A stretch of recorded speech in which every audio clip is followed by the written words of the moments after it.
Tere! Alustame Majandus- ja Kommunikatsiooniministeeriumi saatega Statistikuminutid, kus me räägime erinevatel andmetega seotud teemadel. Mina olen Maarjo Lamping. Ja mina olen Karel Lember. Täna me nalja tegema ei hakka. Räägime tõsisel teemal. Kuidas leida andmeid ja kust neid leida?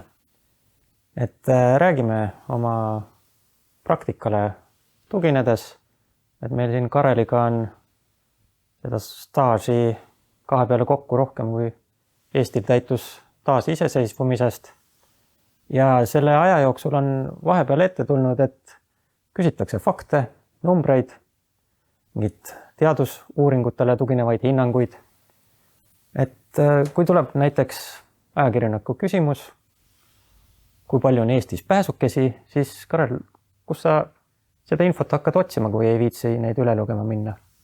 Kindlasti me neid üle lugema minna ei viitsi. Esimene vastus on viimased paarkümmend aastat olnud, et Google'ist, kus seda ikka otsid. Nüüd on ilmselt paremaid võimalusi, et nüüd oleks esimene valik ilmselt kas ChatGPT või Gemini või mõni selle alternatiiv, mida sa kasutaks. No, mul ka Google oleks esimene, aga Google'i puhul on ka teatud nipid. Et sinna ei ole mõtet kirjutada täis küsimust, et kui palju on pääsukesi Eestis, et tõenäoliselt sa esimeste vastuste seas ei saa seda, mida sa otsisid. Et Google on pigem selline märksõnapõhine otsingusüsteem, kus tuleb õigeid sõnu kasutada. Et isegi pääsukesed Eestis ei ole veel see päris õige, mis annaks kohe esimesena vaste. Aga kui panna sinna mingi mõõtühik, miljonit, 1000, siis katsetused näitasid, et siis sai seda, mida otsisid.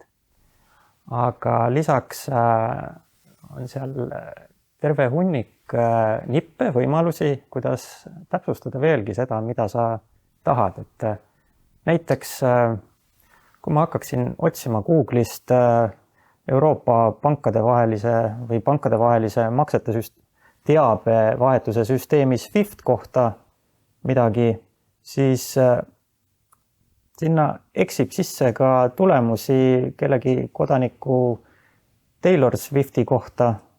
Et kui seda ei taha, siis näiteks -Taylor tähendab, et kus on Taylor sees, et neid asju ma ei soovi näha. Et lisaks seal jutumärkides nende otsingusõnade kasutamine ja palju veel, et siin on selline huvitav asi nagu tööriistad, täpsem otsing, kus saab täpsustada igasuguseid asju, sealhulgas kust veebilehtedelt otsida, et tüüpiline juhtum. Teile helistab keegi tundmatult numbrilt, ei tea, kas tagasi helistada, mitte, et kes see võib olla, siis kui Google'isse panete lihtsalt mingid numbrid, siis suure tõenäosusega saate erinevaid varuosade kataloogidest pärinevaid tooteid või siis hakkab Google lausa arvutama nende põhjal. Aga jutumärgid õiges kohas tühik vahel ja täpsustad, et site.ee ehk Eesti lehekülgedelt, siis tõenäoliselt saate vasteks, et ahah, see on jälle mingi telefonimüügiagent ja et ei pea pead vaevama. Aga jah, et kui Google'iga on see lugu, et siin on pigem märksõnad, siis need moodsamad vahendid tahavad natuke teistsugust lähenemist, et kuidas sa neid teisintellekti põhiseid rakendusi kasutad? Tuleb tunnistada jah, et minul on nad Google'id päris kõvasti asendama hakanud, et kuigi ta on kiire ka ja vaja mingit infot, siis on esimene valik muidugi ChatGPT, ta on üks tuntumaid. Aga ma kasutan ka teisi, sest eks neil kõigil on omad plussid ja miinused, et oleneb ka, mis infot soovid sealt leida. Et kui küsid sama küsimust ehk palju on Eestis pääsukesi ChatGPT-lt, teab ta vastust kohe, palju kiiremini kui Google. Aga kus on trikikoht, on see, et ega ta ei ütle, kus ta selle info võtab. Et siin on kasutaja enda asi, et kas ta usub seda või ei usu, et kui vaadata praegu seda ChatGPT ekraani, et siis tegelikult vastus on väga detailne, põhjalik ja tundub nagu täitsa asjalik info. Ilmselt ta teab, millest räägib. Aga jah, ta ei ütle, kust see tuleb. Aga kui proovime mingeid teisi asju, et näiteks majandusstatistika jaoks võib ka kasutada ChatGPT-d. Et kuidas inimesi huvitab, kuidas Eesti SKP on kasvanud. No küsime temalt näiteks, et tee graafik Eesti SKP kasvust viimasel 20 aastal. Ja vaatame, mis ta ütleb selle peale, et natuke aega mõtiskleb. Ja loodetavasti mõtleb selle välja ka, aga kui tahta olla andmete kvaliteedist täitsa kindel, siis muidugi tuleb seda võtta väikse ettevaatlikkusega. Nii, ja peale pikemat mõtlemist ongi SKP graafik joonistatud. Nüüd peab alati kontrollima, et kas see õige ka on. Nii, 23 langust. Tundub isegi täitsa siuke tõepärane. Et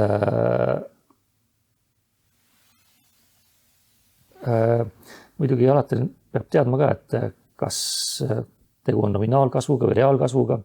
Siin tundub, et tegu on pigem reaalkasvuga, aga samas vahel on ta ka segamini ajanud nominaalkasvu. Et kui selliseid AI-põhiseid lahendusi kasutada, et siis on alati kindlam, kui võtad ise kuskilt andmebaasist andmed ja annad talle ette. Eesti joonistab igasuguseid ilusaid pilte vajadusel. Et kas sul on äkki näited seal eriti headest andmebaasidest, et mida talle ette anda? No, selleni ka veel jõuame, aga küsiks sult, et kui sa võrdled neid tasulisi ja tasuta versioone nendest keelemudelitest, et on neil vahe ka või saab tasuta versioonidega ka hakkama? Mingis ulatuses saab tasuta versioonidega hakkama, aga kui ikka tõsisema töö ette võtad, siis tegelikult need küsimuste arv jõuab päris kiiresti limiiti kinni. Et selles mõttes tasulised versioonid on muidugi paremad, aga nagu see probleem on, need ongi tasulised, et aasta on paarkümmend eurot või dollarit kuus ja siis saab juba rohkem nendega möllata. Aga tõesti, et kui isegi andmeid, statistilisi andmeid otsida, siis ka Google'ist leiab päris palju üles. On erinevaid statistikaportaale või kus on kogutud väga erinevaid andmekogusid kokku, kuigi seal võib tihti juhtuda, et jõuate olukorda, kus tahate edasi kaevuda, siis muutuvad need jälle tasuliseks. Aga on olemas päris palju tasuta kättesaadavaid, mitmeid riike hõlmavaid andmeallikaid, mida tasub kasutada. Kuid enne veel üks Google'i ja interneti nippe. Nimelt võib internetist otsida ka seda, mida täna enam internetist ei leia, ehk mis oli mõni aasta tagasi veel olemas. Et jälle konkreetne näide, ministeeriumide kodulehti on ümber tehtud. Et nendes on olnud erinevaid uuringuid, mida täna enam üles ei leia, kuid selline vahva rakendus nagu Archive.org ehk internetiarhiiv, kus on tõesti võimalik sisestada interneti aadress, vaadata 4-5 aasta tagust seisu ja sealt võib tõesti üles leida ka need asjad, mida te mäletasite, et kunagi oli, aga enam nagu ei ole olemas. Ja teine asi, mis siin moodsate tööriistade puhul on hea, on see, et veebilehitsejad oskavad teksti ka teile sobivasse keelde tõlkida, et kui juhuslikult tuleb vaste rootsi või hiina või prantsuse keeles, mida päris vabalt veel ei valda, siis on võimalik lasta see neil kohe teile sobivasse keelde tõlkida, et inglise keel on natuke parem kui eesti keel, kuigi ka see on täiesti loetav. Et jah, et Google Chrome'il on see kohe standardlahendusena sisse ehitatud, teistel brauseritel, veebilehitsejatel ka, kui teil just tööandja pole seda ära keelanud. Aga andmebaasidest. Esimene, mis siis Eestit puudutab, loomulikult Statistikaamet, kus on palju erinevaid andmeid mis on jaotatud teemapõhistesse plokkidesse. Saab ka märksõna järgi otsida sobivat asja, aga muidu on hakata siin puud mööda minema ja otsite õige andmetabeli ülesse, teete sealt siis valikuid, mis näitajaid tahate, mis aegadel ja valmis. Siin tooks välja veel mõned nipid, et võib-olla see andmetabeli kuju ei meeldi teile, ei mahu ekraanile hästi ära, siis jälle üks huvitav salanupp, kus tekib terve hunnik erinevaid võimalusi, millega saab neid andmeid ühte või teistpidi ümber keerata. Samuti võite kohe ka joonisele need kuvada, erinevad allalaadimise võimalused ja palju erinevaid võimalusi on siin veelgi. Lisaks on Statistikaametil ka teisi põnevaid asju, rakendused. On selliseid teemapõhiseid juhtimislaudasid, väliskaubanduse andmestiku kohta selline väga ilus rakendus ja mitmeid muidki asju. Et ka me oleme püüdnud selliseid teemapõhiseid andmeallikaid kokku koondada. Oleme koostanud ka ühe näidikulaua, mis hõlmab siis erinevaid peamiselt majandusega seotud teemasid, kus on andmeid nii Statistikaametilt, äriregistrilt, Maksuametilt, et ka ettevõttepõhiseid andmeid võib siit leida. Ja Eesti andmete puhul kindlasti tuleb välja tuua ka avaandmete portaal, kus leiab peaaegu 2000 erinevat andmestikku. Et siin on just viited, lingid erinevatele andmestikele, et jah, siin tõenäoliselt otsingu kaudu on kõige mõistlikum läheneda. Et võib siit leida lausa uuringute, küsitluste detail mikroandmestikke ja selle põhjal siis saab analüüsi teha päris erinevate näitajate lõikes. See avaandmete portaal on jah väga põhjalik, et kui kas või tegelikust elust näiteid tuua, et koroona ajal saime siit kätte näiteks basseinide registri, et isegi see on siin olemas, et kus asuvad ja mis suurus neil on ja et olenevalt valdkonnast võib seda vaja minna küll. Ja mis Statistikaameti juures oluline on see, et Eesti kohta on see info ilmselt kõige värskem, mis võimalik saada on, sest Eesti peamine statistika tegi ongi Statistikaamet ja tema juurest lähevad andmed siis edasi, kas Eurostat ja OECD-s, Maailmapank, IMF-i, igale poole teistesse organisatsioonidesse. Kui on oluline, et andmed oleks maksimaalselt värsked ja need on Eesti kohta, siis tasuks jah pihta hakata Statistikaametist. Näiteks Eesti majanduskasvu andmeid Statistikaamet veel eelmine nädal korrigeeris, et seal on juba värskemad numbrid olemas, aga nad ei ole veel jõudnud rahvusvaheliste organisatsioonide lehtedele, kuhu me nüüd ise jõuame kohe. Ja kus siit siis edasi minna, siis ilmselt esimene aste peale Statistikaametit on kohe Eurostat. Et see on siis üle-euroopaline statistikaportaal, kus on andmed kõigi Euroopa Liidu riikide kohta ja natuke ka nende riikide kohta, kes liituma hakkavad või on kunagi liikmed olnud, näiteks nagu UK. Et ka Eurostati puhul võib andmete kvaliteedis alati kindel olla. Mitte küll 100% see kunagi kindel olla, aga 99% ikka saab olla. Ja Eurostati andmebaasi ülesehitus on suhteliselt sarnane Statistikaameti omale, et on eraldi selline hierarhiline puu, kus on teemade lõikes andmed välja toodud, algab see detailsete andmeallikatega, hiljem tulevad sellised juba eelselekteeritud valikuga tehtud tabelid, et kui ikka tõsine analüüs, siis ma pigem soovitaks seda detailseid andmestikke vaadata. Ja siin on jah palju erinevaid asju, et samamoodi võib kohe otsingus märksõna kasutada, et selle õige asjani jõuda. Aga nüüd selle käsitlemine on natuke erinev Statistikaameti omast, just see ülesehitus andmete poole peal. Siis kui ta need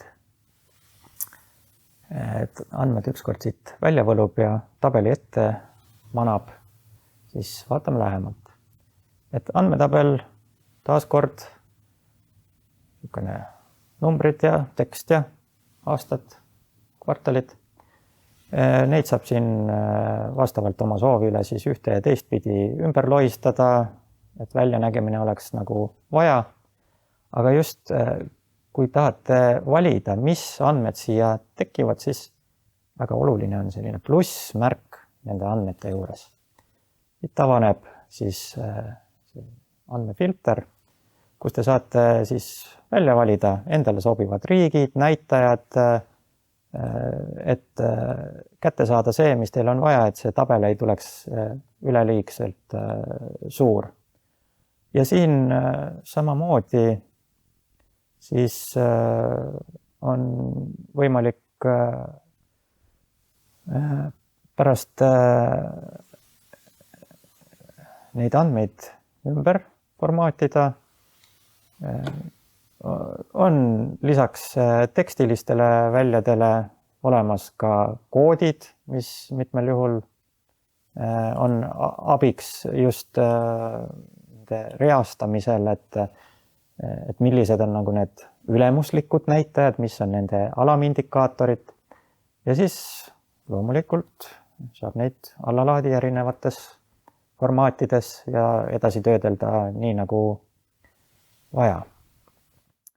Aga ütleks, et kõik need erinevad andmebaasid nõuavad teatud kogemust, vilumust, et esimese korraga ei pruugi kohe üles leida seda õiget teed, kuidas midagi otsida, kasutada, aga võib välja tuua ka paremaid näiteid, kus asi on intuitiivsem, selgem. Jah, üks mu isiklik lemmikuid on Maailmapanga andmebaas, et kui eriti ei ole andmetega kokku puutunud, et tabelid ka võib-olla väga mugavad ei tundu, aga tahaks näiteks teha mingit lihtsamat võrdlust või numbritest kätte saada, siis see on väga intuitiivseks tehtud. Kõigepealt näita, mis võiks huvitada, näiteks SKP, inglise keeles siis GDP. Nii kohe annab valikud, mida tal SKP kohta on. Vaatame ka kasvu. Klõps peale ja maailma majanduskasvu aasta kaupa on olemas. Tahaks Eesti kohta, hakkad kirjutama.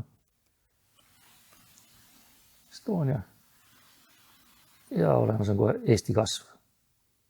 Et nagu siit on näha, siin ei ole küll eelmisel nädala korrigeerimist veel toimunud, aga üldjuhul Maailmapanga andmed on ka täiesti usaldusväärsed ja üsnagi värsked.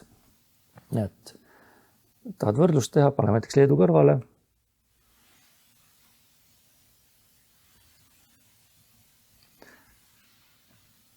Ja näeme kohe 2 riiki on kõrvuti olemas, et kui on